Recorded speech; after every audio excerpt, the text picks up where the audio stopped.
wonderful greetings to all of you, my dearly beloved brothers and sisters, sons and daughters. How are you all today? आप सबको सुंदर अभिवादन मेरे प्रिय भाई और बहनों, बेटे बेटियां, आप सब ठीक तो है ना? Did you remember what I asked you to do last week? आपको याद है कि पिछले सप्ताह मैंने क्या कहा था? You are supposed to memorize Psalms 110 verse 3, take a video of you and then send me. आपको भजन 110 के तीसरे आयत को याद करके कहते हुए वीडियो को लेकर मुझे भेजना था। If you have not done it, do so. अगर आपने अब तक नहीं किया है तो जरूर करें। Before we continue this week's study, आज के अध्ययन आरंभ करने से पहले let's try to remember what I taught you last week. पिछले सप्ताह हमने क्या सीखा था उसे याद करने की कोशिश करें।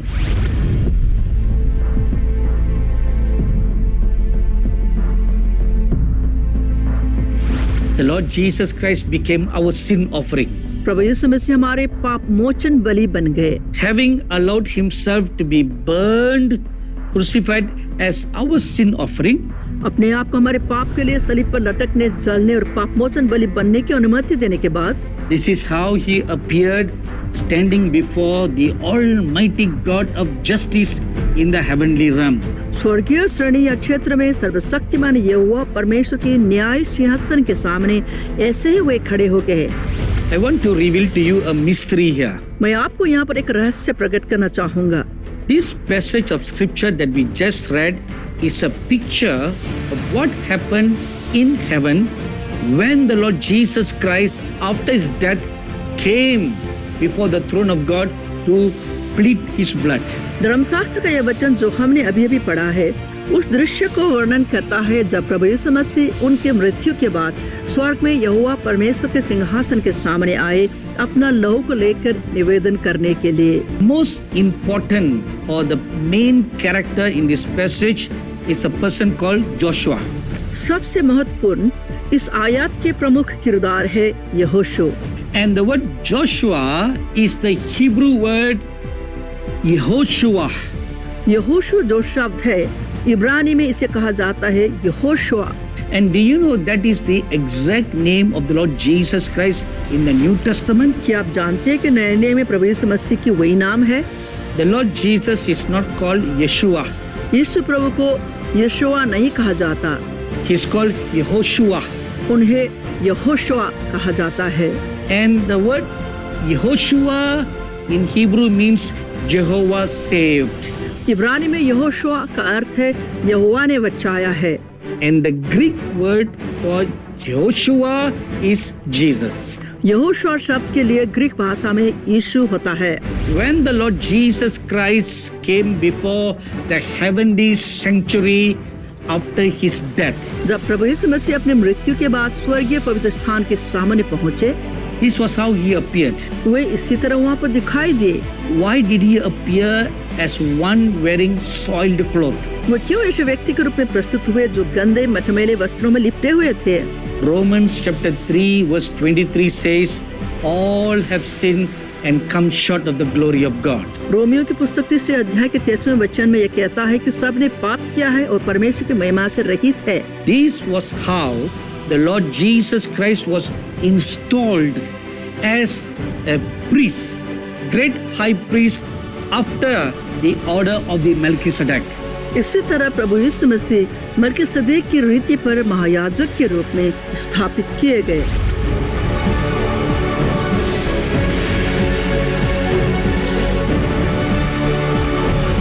So last week we studied about how the Lord Jesus Christ was installed as the great high priest after the order of the Melchizedek.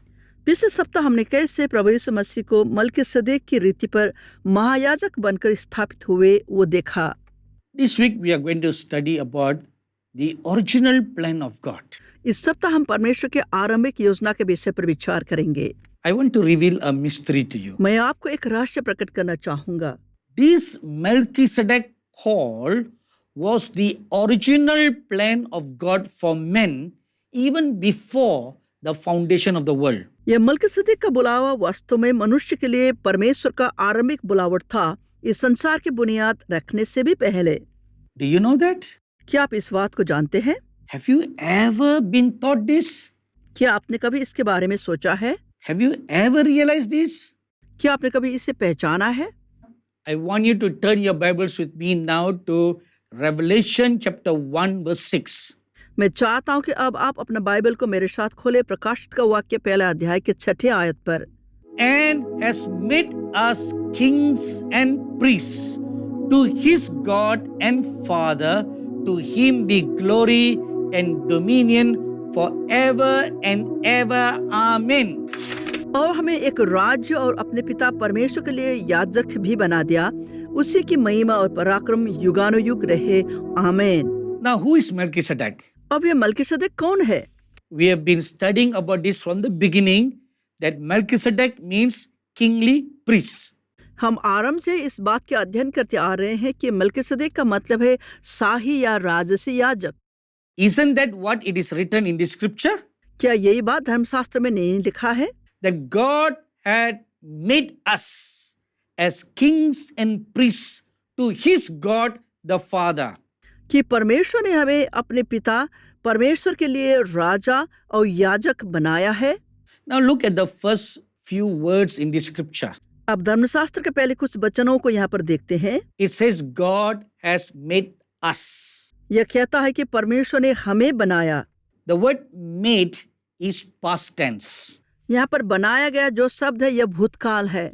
So we were made or called into this even before the foundation of the world. इसका मतलब है कि हम बनाए जा चुके हैं या इसके लिए इस धरती के बुनियाद रखने से भी पहले बुलाए गए हैं। To be a kingly priest after the order of the Melchizedek would have been man's call from the beginning if he had not sinned.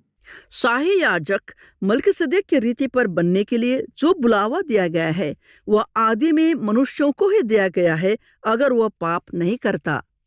This call to be made as a king and a priest would have been man's original call if he had not sinned from the beginning.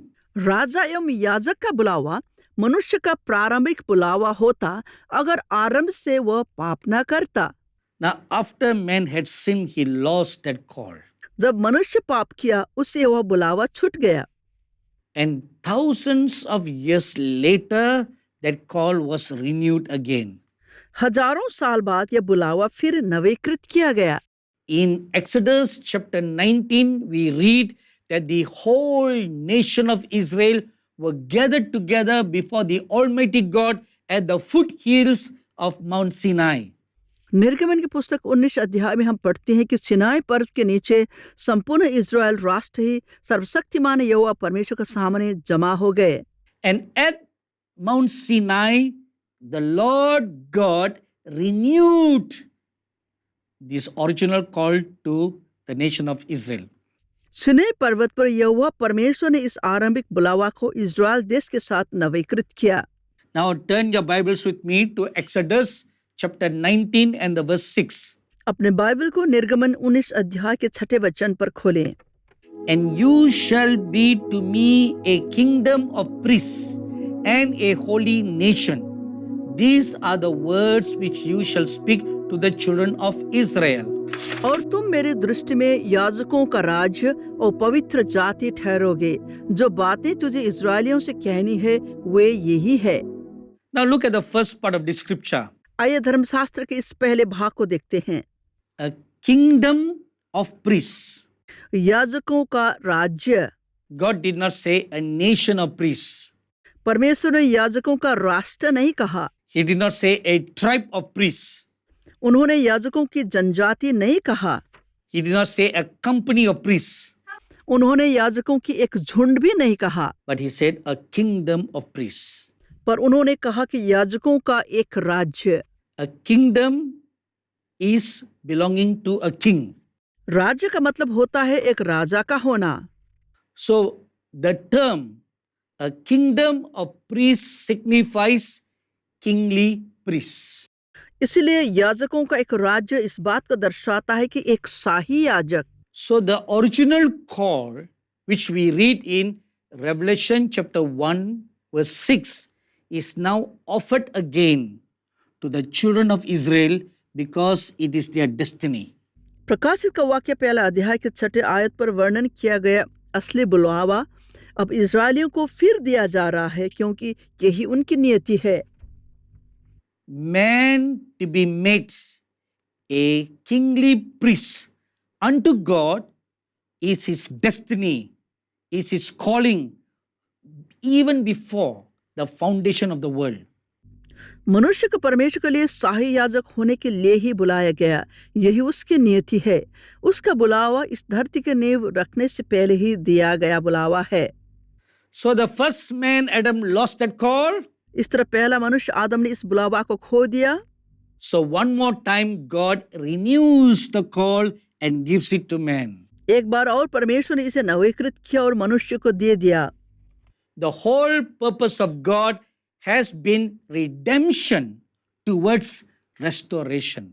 परमेश्वर का पूर्ण योजना पुनर्स्थापना की ओर ले जाने वाला उद्धार है। So what is this call to be a kingdom of priests? इसलिए याजकों का यह एक राज्य का बुलावा क्या है? To rule this world on behalf of God. परमेश्वर की ओर से इस संसार पर राज्य करना। To reign this world together with the Lord Jesus Christ. प्रभु यीशु मसीह के साथ इस संसार पर शासन करना। You may recall what God told Adam. याद करें कि आदम से परमेश्वर ने क्या कहा। In Genesis chapter 1 verse 26 we read, उत्पत्ति पहले अध्याय के 26वें वचन पर हम पढ़ते हैं, God says, I've given you authority and dominion over all things on this earth. परमेश्वर ने कहा सारे पृथ्वी पर इस धरती के हर चीजों के ऊपर अधिकार रखो। Over everything that flies in the air. हवा में उड़ने वाले हर वस्तुएं पर। Over everything that creeps on the ground. धरती पर रेंगने वाले हर प्राणी के ऊपर। And over everything that swims in the waters. पानी में तैरने वाले हर प्राणी पर। All authority, all power, all dominion over this entire earth was given to man. हर अधिकार, सामर्थ्य और शक्ति इस समूचा धरती पर मानव को दिया गया। That is why in the Psalms it says you are gods. इसलिए भजन संगीता में लिखा गया है कि तुम ईश्वर हो। We cannot become like the Almighty God. हम सर्वशक्तिमान परमेश्वर के समान नहीं बन सकते। And do you know there's a false teaching like that? आप क्या जानते हैं कि ऐसे एक झूठा शिक्षा है? So don't accept and believe those false teaching. ऐसे झूठे शिक्षाओं का ग्रहण न करें।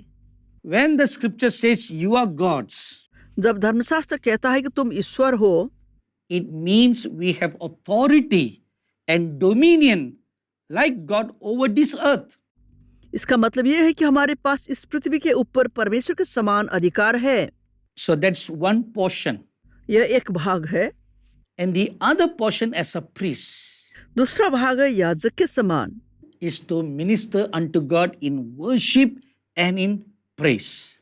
परमेश्वर के लिए आराधना प्रशंसा द्वारा उनकी सेवा करना। As a priest, they are supposed to establish altars of praise and prayer and worship on the earth unto the living God. याजक होने के नाते जीवित परमेश्वर के लिए हमें प्रशंसा, प्रार्थना और आराधना के वेदी को स्थापना करना होगा इस धरती पर। I will show you one mystery now. अब मैं आपको एक रहस्य दिखाता हूँ। Among many patriarchs and great men of God or even prophets of God in the Bible, only Abraham, Isaac and Jacob have been given great importance. Bible के बड़े बड़े परमेश्वर के दास, कुल पिता एवं भविष्य वक्ताओं में भी सिर्फ अब्राहम, इसहाक और याकूब को ही बहुत महत्व दिया गया है। Why is it so? ऐसा क्यों है? God is called the God of Abraham, Isaac and Jacob. परमेश्वर को अब्राहम, इसहाक और याकूब का परमेश्वर कहा जाता है। You never read anywhere where it says the God of Moses आप कहीं भी यह नहीं पढ़ते कि जहाँ मूसा का परमेश्वर लिखा गया हो, or the God of Elijah or Elisha. या तो एलिया या एलीसा का परमेश्वर लिखा हो। Am I right? क्या मैं सही हूँ? But God of Abraham, God of Isaac, God of Jacob. पर लिखा गया कि अब्राहम, इसहाक और याकूब का परमेश्वर। Why is it so? ऐसा क्यों है? For one simple reason. एक साधारण कारण है। Wherever these three patriarchs go, जहाँ जहाँ पर ये तीनों कुल पिता गए, they always built an altar unto the Lord God. उन्होंने हर बार यहोवा परमेश्वर के लिए वेदी का निर्माण किया And they call upon the name of the living God. और उन्होंने जीवित परमेश्वर के नाम को पुकारा। This is the secret of the Melchizedek priesthood. Melchizedek याजकपन का यही रहस्य है। This is what it means to be a nation of priests. यही मतलब है याजकों का एक राज्य से To raise up prayer altars all over the places where they go and their feet treads upon. जहां भी वे जाएंगे प्रार्थना की वेदी की स्थापना करने के लिए, हर जगह जहां उनके पैर पड़ता हो। This was the original call. यही वास्तविक बुलावा था। When man disobeyed, जब मनुष्य अनाज्ञाकारी हुआ, the Bible tells us the devil became the god of this world. Bible हमें बताता है कि शैतान इस संसार के देव बन बैठा। In Matthew chapter 4, we read when Satan came to tempt the Lord Jesus, मत्ती की पुस्तक 4 अध्याय में हम पढ़ते हैं कि जब शैतान प्रभु यीशु मसीह की जांच करने के लिए आया, he told the Lord Jesus, all this world has been given to me. उसने प्रभु यीशु मसीह से कहा कि ये संसार मुझे दिया गया है। If you will bow down and worship me, I will give you the whole world. So what is he saying? इसलिए वो यहाँ पर क्या कह रहा है? The authority over the world which you gave to Adam, now he has given to me. जो अधिकार इस पृथ्वी के ऊपर आपने आदम को दिया था, अब उसने मुझे यह दिया है। That is why after the resurrection of the Lord Jesus Christ, इसलिए पुनरुत्थान के बाद प्रभु यीशु मसीह when he appeared before his disciples, he told them, जब चेलों के सामने वे प्रकट हुए, उन्होंने कहा, all power, all authority is now given to me. अब सभी सामर्थ्य और अधिकार मुझे दिया गया है। So that is the original power, the original authority, the original dominion that was given to Adam, which the devil has stolen. Now the Lord Jesus took it back. इसलिए वो वास्तविक सामर्थ्य अधिकार जो आदम को आरंभ में दिया गया था, जिसे शैतान ने चुरा लिया था, अब प्रभु यीशु मसीह ने वापस अपने हाथ पर इसे लिया है। But the Lord Jesus also has one additional authority, पर प्रभु यीशु मसीह के पास एक और अधिकार है, not only on the earth but also in heaven. सिर्फ धरती पर ही नहीं पर स्वर्ग में भी। So he took it from the devil. इसलिए उन्होंने इसे शैतान से वापस लिया। Once again he gives to the New Testament believers. एक बार और वे नए नियम के विश्वासियों को देते हैं। This is what we read in 1 Peter chapter 2 verse 9. यही बात हम पहला पत्रुस 2 अध्याय के 9वें वचन में पढ़ते हैं। We have been made a kingdom of priests, हम याजकों का एक राज्य बनाए गए हैं, to be installed in the order of the Melchizedek priesthood. For us, the first seat was sown into us when we accept the Lord Jesus Christ as our Savior. Melchizedek की रीति पर स्थापना होने के लिए याजकपन के जिस घड़ी हमने प्रभु यीशु मसीह को उद्धारकर्ता के रूप में ग्रहण किया, इस याजकपन के पहले बीज हम में बोया गया है। And as we continue to live an overcoming life, जैसे ही हम एक विजयपूर्ण जीवन जीने लगते हैं, so day by day we are walking into the fullness of that calling. हर एक दिन उस बुलावे की पूर्णता में हम हर कदम बढ़ाते जाते हैं। And just like the Lord Jesus Christ was formally installed as the great high priest of the Melchizedek order, जैसे प्रभु यीशु मसीह मलकीसदेक की रीति पर महायाजक स्थापित किए गए, we too will be installed in the office of the Melchizedek order. हम भी उसी रीति से मलकीसदेक की रीति पर स्थापित किए जाएंगे। What a great privilege, what a great honor. कितना महान सौभाग्य, कितना बड़ा सम्मान। We must constantly bend our knees, lift up our holy hands and give thanks to God for this great grace and privilege. इस महान अनुग्रह और सम्मान के लिए हमें निरंतर अपने घुटनों में जाकर पवित्र हाथों को उठाते हुए परमेश्वर को धन्यवाद कहना होगा। Amen. आमीन। God bless you all till we meet again next week. अगले सप्ताह मिलते तक प्रभु आप सबको आशीष दे। If you are blessed by this program, please send your testimonies and feedback to Angel Television, Villivakkam, Chennai 600049, Tamil Nadu, India. Our email ID is programs.hindi@angeltv.org. अगर आप इस कार्यक्रम से आशीषित हैं तो अपनी गवाही और विचार हमें इस पते पर भेजिए। Angel Television, Villivakkam, Chennai 600049, Tamil Nadu, Bharat. हमारा ईमेल आईडी है programs.hindi@angeltv.org।